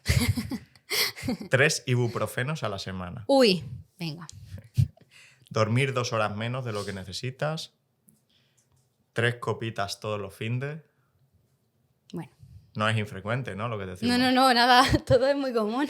Además, seguro que hay gente que lo hace todo. Comer ultraprocesado a diario. Que lo haga todo, que lo escriba en los comentarios. Sí, que nos lo dejen en los comentarios, que los vamos a poner... Ya verás tú las respuestas de los comentarios. Un trabajo estresante que no soportas. Sí. Fumar medio paquete a diario. Más de 100 gramos de azúcar simple al día, que os puede parecer mucho, pero se llega. No, y que lo toma casi todo el mundo, sí. Y comer cada 2 horas siempre, lo que hemos hablado.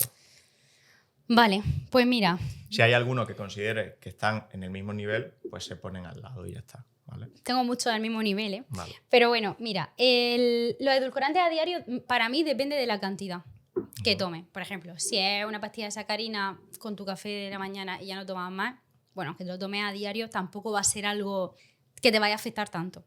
Pero si son edulcorantes a diario, de que todo lo tomas con edulcorantes, yogur con edulcorantes, café te tomas 5 y te tomas 2 pastillas. Helado, el batido de proteína. Vamos a ponerlo así, como si fuese así. Entonces, para mí este sería uno de los primeros y el azúcar también. Luego, el tabaco, por supuesto, yo lo pondría aquí con el azúcar de los primeros. Luego, lo de los ibuprofenos, 3 ibuprofenos a la semana. A ver, 3 copas todos los fines. A ver. Comer cada 2 horas siempre. Este lo pondría como un poco más para atrás. Me parece así de lo menos interesante. Siempre y cuando sea saludable, lo que comes, todo esto es más grave para mí. Vale. Es que más o menos lo voy a poner todo a la par, ¿eh? Bueno, vale. Dormir 2 horas menos de lo que se necesita, lo pondría como comer cada 2 horas. Y trabajo estresante que no soportas, pues sinceramente lo pondría aquí. Al principio, toma. A ver, si se me ha sorprendido. Sí, porque para mí el estilo de vida, lo que tú sientes, de verdad que es súper importante. Al final la vida está de ser feliz con lo que haces. Y la infelicidad es lo que más inflama de todo. El no estar tú contenta con lo que estás haciendo, la rabia acumulada, el querer mandar a tu jefe a la mierda y no poder mandarlo, perdón por la expresión, pero es lo que todos pensamos. Entonces, querer hacerlo y no poder hacerlo y no tener el valor de coger y decir, me voy de este trabajo y voy a arriesgarme, para mí eso es lo que más inflama, sinceramente. Entonces, porque esto yo creo que haría como, ¿qué cambiaría antes? Entonces yo esto lo cambiaría, vamos, enseguida. Si puedes hacerlo y bueno, al final siempre puedes encontrarte otro trabajo. Seguro, a lo mejor trabajas en una oficina ganando un buen sueldo, pero igual ser camarero y a lo mejor cobrar un poquito menos te hace mucho más feliz. Así que, pues... Y nada, luego comer ultraprocesados a diario. Al final los ultraprocesados que llevan, pues los ultraprocesados llevan azúcar, harina refinada, grasa hidrogenada y edulcorantes. Entonces, pues es que llevan los componentes proinflamatorios. Sí. O sea, me parece que al final es como si te tomaras los 100 gramos, más de 100 gramos de azúcar al día. Claro, seguramente vayan al lado las dos cosas. El tabaco, pues igual, al final el tabaco te afecta mucho, ya lo hemos dicho, es un hábito muy tóxico. 3 copas todos los fines, pues son muchas, pero al final si luego llevas tú tu alimentación perfecta y solamente tu 10% ese que hablamos siempre, pues son las 3 copas, bueno, a ver, que no te va a hacer daño, o sea, te va a hacer daño. Te perdonamos. Te va a hacer daño, pero lo perdonamos a esa persona. Los 3 ibuprofeno a la semana, bueno, con la... Eso es más frecuente. Eso es muy frecuente, pero yo pienso que hay momentos que se necesitan y hay personas que tienen tantos dolores crónicos que esos ibuprofenos igual se podrían tardar un poquito más en eliminar hasta que vaya encontrando esa persona mejoría y confianza. Y decir, ya estoy empezando a encontrarme bien, pues venga, voy a reducir un ibuprofeno, luego otro y luego el otro. Comer fritos 2 veces a la semana, pues bueno, tampoco es lo más grave del mundo. Quiero decir, el aceite al final, cuanto más se expone al calor, se oxida, pese a ser un aceite de oliva virgen extra, pues te va a afectar igualmente. Pero bueno, 2 veces a la semana, si lo haces todo bien, lo demás, pues tampoco sería así de lo más grave. Y los edulcorantes diarios, lo que he dicho, si es, como hemos dicho, que todo lo tomas edulcorado, lo pondría a este nivel. Si es que tomas de vez en cuando en tu día a día, pues una pastilla de sacarina, lo que sea, un yogur, lo bajaría de escalón. Y ya dormir 2 horas menos de lo que necesitas, pues al final serían como dormir unas 6 horas, que para mí lo que necesitamos son 8. Unas 6 horas tampoco me parece tan grave, pero evidentemente... Sí, podemos mejorarlo mejor. Sí, y después comer cada 2 horas por el comer descanso. Cada 2 horas, exacto. Esto sí que habría que cambiarlo, pero para mí sería como primero mejorar todo lo demás y lo último ya la frecuencia en la que comemos. Está muy bien así, me gusta porque vemos claramente, ¿no?, que si solo tienes uno de esos factores, probablemente... tu salud se va a defender, tu cuerpo se va a defender y va a salir adelante sin mucho problema. Claro. El problema es cuando tienes varios o todos de esos factores. No, ahí ya cuando la homeostasis se va, cuando ya perdemos ese equilibrio y empiezan a aparecer síntomas, ¿no? Pero evidentemente ninguno somos perfectos y tanto tú como yo estoy seguro que muchas veces hemos hecho mucho de lo que hay ahí. Y este también. Claro. El trabajo estresante que no soportas, por eso te digo que yo he hecho todo. Los que hay aquí. Yo también, incluso en algún momento de mi vida. Ahora, por suerte, no. Claro, y ahora, por suerte, prácticamente de vez en cuando, casi que ninguno. pueda salir, que pueda hacer. Pero cuanto más, peor. Entonces, tampoco hay que obsesionarse con la perfección. Quiero decir que no es una vida más saludable el que hace obsesivamente todo eso y se preocupa por hacerlo y eso le genera más incomodidad y más estrés, como decíamos, que el que sale con su amigo 4 veces al año y se toma 3, 4 copas en esa salida, ¿sabes? Yo, ¿sabes me parece un ejercicio súper interesante? Y ¿sabes lo que haría yo? Con una persona que a lo mejor quiera empezar a cambiar su hábito, lo que haría es coger estos mismos papelitos, ponértelos en una pared con... ¿Cómo se llama esto? En un corcho. Chincheta, sí, con las chinchetas. Y ir poniendo todos los hábitos malos que tú consideras que estás haciendo, que no son saludables. Ir quitando papelitos. Por ejemplo, ¿te estresa tu trabajo y no lo soportas? Póntelo de objetivo esta semana. Los demás, manténlo. Póntelo de objetivo. Venga, ya está. Hemos dejado el trabajo y ya estoy mejor. Claro, InfoJobs. Yo tengo mi... Actualiza tu currículum. Y luego, comer ultraprocesado a diario. Venga, pues vamos a eliminar los ultraprocesados. Vamos a ponerlos 3 o 4 veces quitamos, a la semana. claro, ya sí. Y yo lo haría muy poco a poco, porque, como tú dices, si intentamos perfeccionar, es que al final se te cae todo. Y vuelven otra vez los papeles a su sitio. Perfecto. Hay otro tema súper chulo que también mencionas mucho, que es el eje intestino-cerebro. La bidireccionalidad en cómo afecta lo que pasa aquí al intestino y lo que pasa en el intestino en la cabeza, ¿no? En el cerebro. Entonces, explícanos un poquito cómo funciona esa relación tan bonita. Te lo voy a explicar como yo se lo explico a mis pacientes otra vez. Bueno, creo que todo el podcast está siendo así. Mis pacientes que vean este podcast, por Dios. Y lo que yo siempre les digo es, igual que tú cuando tienes una entrevista de trabajo, por ejemplo, venga, ¿quieres dejar este trabajo que te está perjudicando? Y te pones tan nervioso que te ruge el estómago, incluso antes de hablar con el jefe te tienes que ir al baño corriendo porque no puedes aguantarte. Dices tú, ¿cómo puede ser que algo que yo esté pensando me esté afectando a nivel digestivo? Y me esté haciendo ruido la barriga si es algo que yo pienso. Pues claro, porque existe esa conexión intestino-cerebro, eso lo entendemos todos. Pero claro, cuando nosotros estamos mal a nivel digestivo y decimos, ay, no me concentro bien cuando estoy estudiando la oposición, pero se me va la mente y no me concentro bien. Estoy triste todos los días, me falta ánimo, cuando me despierto por las mañanas no tengo energía para levantarme.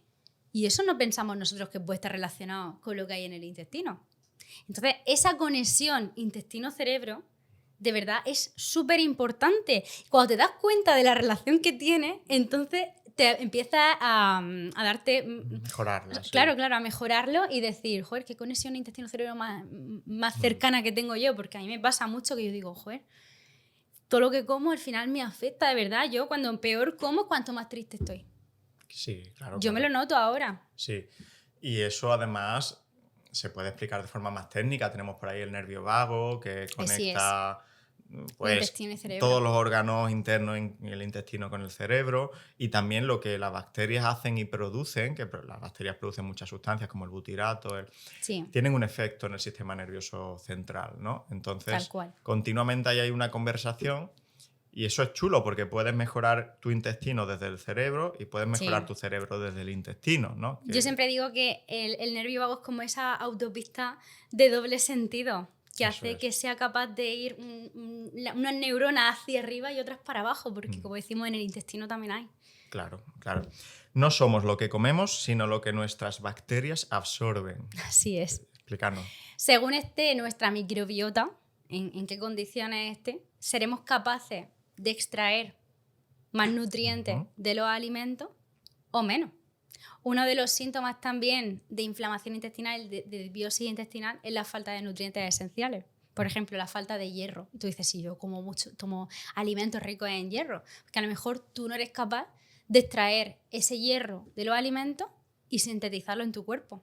Entonces, no somos lo que comemos. O sea, tú, por más que tomes filetes de ternera, si tu intestino no está en buen estado, no vas a poder coger ese hierro que lleva la carne y sintetizarlo en tu cuerpo y que se quede contigo. Entonces la analítica siempre te va a salir mal. Luego también lo comparo mucho con que, por ejemplo, nosotros las calorías, o sea, la grasa que extraemos de los alimentos puede ser distinta según cómo esté tu microbiota. Hay otra frase en mi libro que dice, ¿por qué una pechuga de pollo le puede engordar la misma cantidad cocinada de la misma forma? Le puede engordar más a una persona que otra. Pues aparte de por la genética, por la asimilación de nutrientes que tenga y por la capacidad que tenga su cuerpo, también es por la microbiota, las bacterias que tenga. Si tú tienes una microbiota en mal estado, seguramente tenderás a acumular, ese tipo de bacterias tenderán a acumular más grasa que otro tipo de bacterias. Ahí están los firmicutes y los bacteridetes, que son dos tipos de bacterias que están muy, muy relacionadas con la obesidad. Claro. Bien, pues vamos a entrar ahora en la protagonista indiscutible de la charla de hoy, que es la dieta antiinflamatoria. Sí. Habrá gente que nos vea, haya entendido el problema, haya entendido lo que ya hace mal y ahora quiera hacerlo bien. ¿Qué grupos de alimentos no pueden faltar a la hora de confeccionar una dieta antiinflamatoria? Para mí las verduras, o sea, son esenciales. Vegetales de todos los colores. Cuanto más colores, más nutrientes, más vitaminas, más minerales. Intentemos que sean de temporada y variados entre sí. Luego, por supuesto, también las proteínas. Me parecen súper importantes. Proteínas de gran valor biológico. Por ejemplo, carne, como hemos dicho antes. Carnes de calidad. Pescados, sobre todo los pescados azules, que ya sabemos que son ricos en ácidos grasos omega 3, que tienen ese poder antiinflamatorio, como pescados azules pequeñitos, como puede ser la caballa, la sardina o el boquerón que hemos comentado antes. Luego pescados blancos también, por supuesto, pero es que los moluscos son buenísimos. Además, nada más tenemos que ver todos los moluscos de concha, los bivalvos, que contienen cantidades de hierro altísimas. Mejillones, y de zinc. almeja, claro, coquina. El zinc, por ejemplo, también forma parte de nuestro sistema inmunitario, de darle esa fuerza al sistema inmunitario para seguir trabajando y que se centre en esa desinflamación de nuestro cuerpo.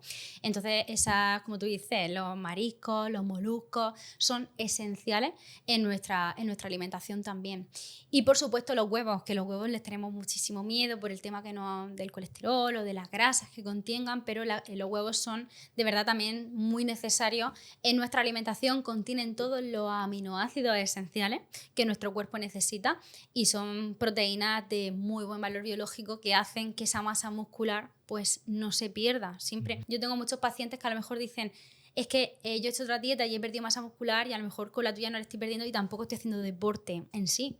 Y al final es por eso, porque si tú no tomas la proteína suficiente, el músculo se va a perder. Y luego aparte que muchas veces si tú no le das grasa ni carbohidratos en tu alimentación que estás tomando, pues al final tu cuerpo va a coger la proteína como fuente de energía, no, o sea, quiero decir, la masa muscular. Entonces se pierde ahí también.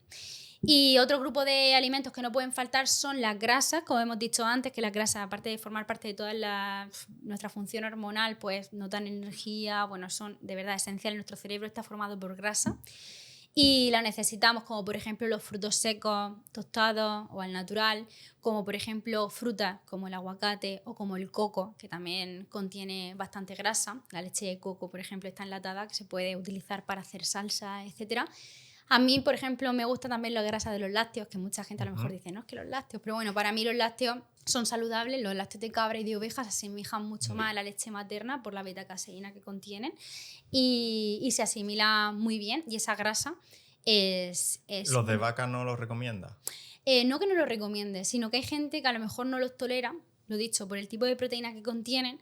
Hay personas que como que tienden a inflamarle ese tipo de lácteos. Entonces yo siempre le digo a mis pacientes que tienen que priorizar lácteos de cabra o de oveja por la asimilación, que es bastante mejor. Si en el caso que te siente mal, por ejemplo la leche, es común que a lo mejor a las personas les siente mal, pese a ser de cabra o oveja, pero los yogures y los quesos, que tienen otro tipo de proceso, están fermentados, entonces suelen asimilarse bastante mejor. Entonces en este caso sí que los recomiendo en el caso de que sienten bien. Si sientan mal, pues directamente pues no los tomamos y ya está. O no tomamos tanta cantidad. Pero que si sientan bien, para mí es una gran fuente de grasa saludable y que contienen bastantes nutrientes. ¿Y otros fermentados que recomiendes? Sí, también recomiendo, por ejemplo, bueno, el tema de la kombucha realmente tampoco está 100% demostrado, pero bueno, el yogur, el kéfir, para mí los fermentados más naturales y los mejores son el kéfir y el yogur. También me parecen que son como los más fáciles de conseguir y de tomar. Claro, porque luego hay otros. El chucrut y Claro, la col fermentada, que es el chucrut, pues también. Se puede, pero es más cuesta. Fácil incluir el kéfir, por ejemplo, para mí al menos. Claro, sí, es muy fácil, porque es cierto que, bueno, si no puedes tomar lácteos, pues igual sí que tienes que irte pues, a un chucrut o a... Bueno, es que hay muchos nombres y además nombres rarísimos. El miso, por ejemplo, tempeh. También. Sí, el tempeh. Pero que al final la gente no lo consigue tan fácilmente y estos alimentos suelen tener ingredientes que no son buenos, los procesados, a no ser que sepan bien leer los ingredientes de los productos procesados.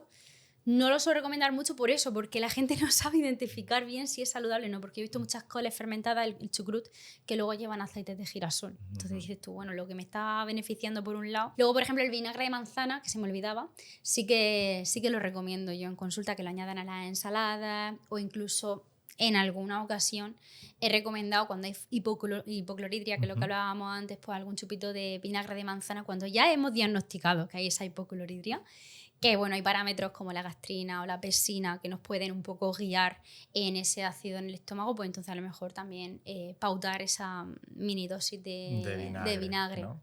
Sí. Eso le encanta a la gente, el tema del vinagre. Sí. Le flipa. ¿Y cereales o pseudocereales? ¿Cuáles recomiendas? Sí, también recomiendo, como por ejemplo el trigo sarraceno, la quinoa, el tef, el amaranto, todo este tipo de cereales o de pseudocereales o incluso plantas, que son algunos, pues también los recomiendo a modo, pues por ejemplo, comprarte tu pan de trigo sarraceno 100%, que contiene más cantidad, al ser un pseudocereal, contiene más cantidad de proteína, más cantidad de fibra y un nivel un poquito más bajo de carbohidratos, y los carbohidratos que se asimilan muchísimo mejor en nuestro cuerpo. Entonces, pues bueno, para mí ese tipo de harina o de cereales pues son los más recomendables. Luego también, evidentemente, pues harinas de integrales 100%, como por ejemplo espelta o centeno integral, también me parecería interesante para una persona que pues sí que pueda tomar gluten. Yo, por ejemplo, en mi caso, pues voy más para el otro lado. Y eso, y la quinoa también me parece, creo que lo he dicho ya, sí, la quinoa también me parece como interesante. Pseudocereal, ¿no? Vale. Bueno, y me dejaba, perdona, la patata y el boniato, que son tubérculos, que también me parecen imprescindibles en nuestra alimentación y que son una fuente muy buena de carbohidratos y que son capaces de producir ese butirato por el almidón resistente, ¿no? Así es, por el almidón resistente. Cuando los cocinamos y los dejamos enfriar al menos unas 12 horas, ese almidón resistente pasa intacto a través de todo nuestro tracto digestivo y llega al colon, que ahí están esas bacterias que son las que se comen, se alimentan de ese almidón resistente y producen el ácido butírico o el butirato, que es un antiinflamatorio natural, o sea, actúa en nuestro cuerpo como un antiinflamatorio natural. ¿Y arroz suele recomendar? Sí, el arroz también, siempre y cuando sea integral y se lave bastante bien por el tema del arsénico que pueda contener, que es un tóxico, que puede contener el arroz. Pero sí lo recomiendo, claro. Vale. Hay un grupo que no hemos mencionado que creo que es súper importante, las legumbres. Sí, también, sí. A la gente, lo que pasa es que sí que es cierto que cuando una persona tiene que yo también pauto legumbre, pero que cuando una persona tiene como una inflamación crónica de muchos gases, mucho malestar a nivel digestivo, de inicio quitamos las legumbres. Por eso no las suelo nombrar y se me suelen olvidar, pero las legumbres también me parecen un carbohidrato, pues yo las considero carbohidratos, no proteína en sí. También contienen proteína, al igual que el trigo sarraceno, me parece un carbohidrato de los mejores. Pero eso, que yo siempre que se incluyen legumbres en un plato, siempre recomiendo que vayan acompañados de una proteína extra, tipo algo de pescado, de carne o de huevo. ¿Por qué no tenemos que cocinar en exceso los alimentos? Mira, porque cuando tú cocinas los alimentos en exceso, se van oxidando y van perdiendo propiedades. Por ejemplo, en el caso del omega 3, el pescado, el omega 3 es muy, muy sensible a la oxidación. Entonces tú, si cocinas mucho unos boquerones o unas sardinas, pues al final las propiedades que puedan tener antiinflamatorias del omega 3 las vas a perder en la cocción.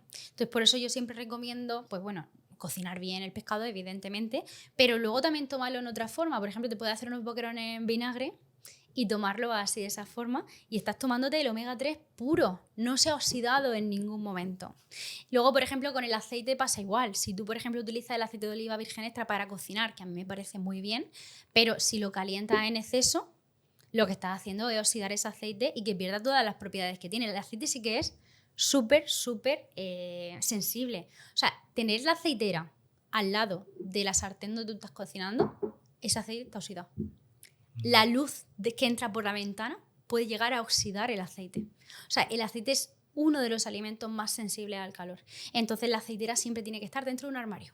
De un armario que se mantenga bien fresco. Y por eso también las botellas de aceite suelen ser como muy oscuras, ¿no? Sí. Por ese motivo. Exacto. Tienen que estar muy, muy protegidas del calor. Interesante.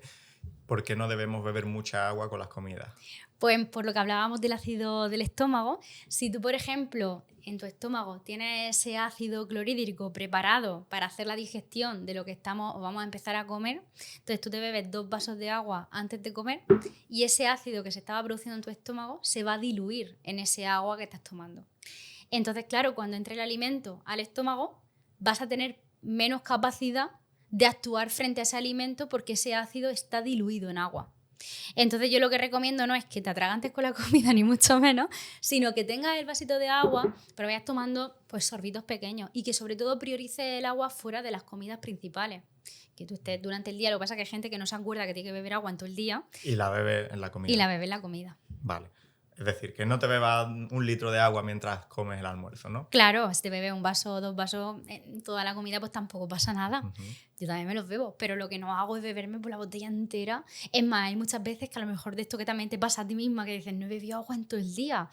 Entonces coges y dices, venga, voy a comer o voy a beber agua y luego me voy a esperar un poquito más para comer, media hora, porque de verdad que es que luego se notan las digestiones. Yo ahora ya que lo sé, pues lo noto mucho. Genial. Y los suplementos son la guinda del pastel, por eso hemos hablado primero de hábitos y segundo de alimentos y ahora de suplementos. Pero me imagino que sí usas alguno con tus pacientes cuando lo necesitas, ¿no? Sí. Cuéntanos los que más usas en tu día a día.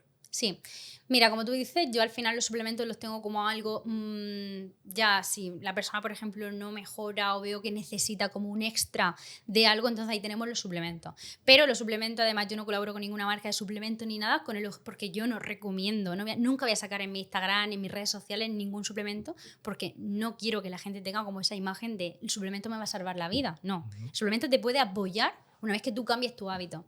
Entonces yo, suplementos que utilizo, pues el omega 3 lo utilizo bastante en consulta, porque por ejemplo una persona que tiene una colitis ulcerosa, que tiene una enfermedad de Crohn, una diverticulitis, o tiene, yo que sé, una enfermedad autoinmune que ahora mismo está como en un brote potente, el omega 3 en exceso le puede dar un chute de desinflamación, un chute de energía a su sistema inmunitario para seguir combatiendo esos síntomas que está teniendo en ese momento y esa afección que es increíble. Entonces, un omega 3 de buena calidad, un DHA o un EPA que tenga el sello IFOS, que ya sabemos que es el sello que te dice que está extraído de pescados azules pequeñitos, bueno, que te dice que no está oxidado. Ya hemos dicho que el omega 3 es como muy fácil de oxidar, por eso también está en un tarrito de esto. No va a haber tú nunca un omega 3 en un tarro de cristal transparente, siempre va a ser en un tarro cerrado, oscuro, que no le entre, sí, claro, la luz. Entonces sí que yo, por ejemplo, mira, cuando me baja la regla o cuando me tiene que bajar la regla, siempre me tomo omega 3 porque son procesos inflamatorios naturales de tu cuerpo. Yo antes tenía dolores de regla insoportables, ahora mismo estoy en mi primer día de regla haciendo la entrevista contigo, no me he tomado nada y estoy bien, pero yo en un día... O sea, te ayuda con el dolor, claro, menstrual. Porque te desinflama. Yo la semana previa a la regla, nosotros en mi casa comemos todos los días pescado. Ya sabe mi marido que es lo que le toca. Qué bueno. Pescado todos los días y no tan mejoría. Entonces el omega 3 me parece interesante en ese aspecto. Luego, otro suplemento que me parece muy interesante y que también, lo trabajo más todavía, lo recomiendo mucho más, la vitamina D. Uh-huh. Porque la vitamina D, sobre todo en invierno, la gente tiene mucho déficit de vitamina D. La vitamina D es un precursor del sistema inmunitario, o sea, el sistema inmunitario necesita, al igual que hemos dicho que necesita el zinc, necesita la vitamina D, necesita la vitamina C. Y bueno, y hierro, por supuesto, bueno, todos los minerales, pero sobre todo eso, la vitamina D actúa como una hormona en nuestro cuerpo. Entonces sí que la necesitamos mucho. Y cuando, por ejemplo, una persona tiene enfermedad autoinmune, que hoy en día es muy común que una persona lo tenga, e incluso varias, estas personas tienen que tener la vitamina D bastante elevada en sangre. Mínimo, pues lo mínimo que te dicen para que esté bien la vitamina D son unos 30, el baremo de los 30. Pues las personas que tienen una enfermedad autoinmune tienen que estar en 70, 80, 90. Difícil de conseguir eso, incluso con suplementación. Claro. Pues mi marido, por ejemplo, que tiene autoinmune, está en 90. Va estable. O sea, nos hacemos revisiones y está en 90. No toma ni medicación, ni tiene síntomas. Tu enfermedad está neutralizada totalmente. Y la vitamina D creo que, bueno, estoy segurísima que juega un papel muy, muy, muy importante en ese avance. Además, estoy segurísima porque ya no solamente es él, sino otros pacientes de los que no, pues al final no puedo hablar de él porque me lo permite. ¿El magnesio? Sí, el magnesio también me parece interesante. Sobre todo, mira, hemos hablado de dolores menstruales. Al final el magnesio relaja.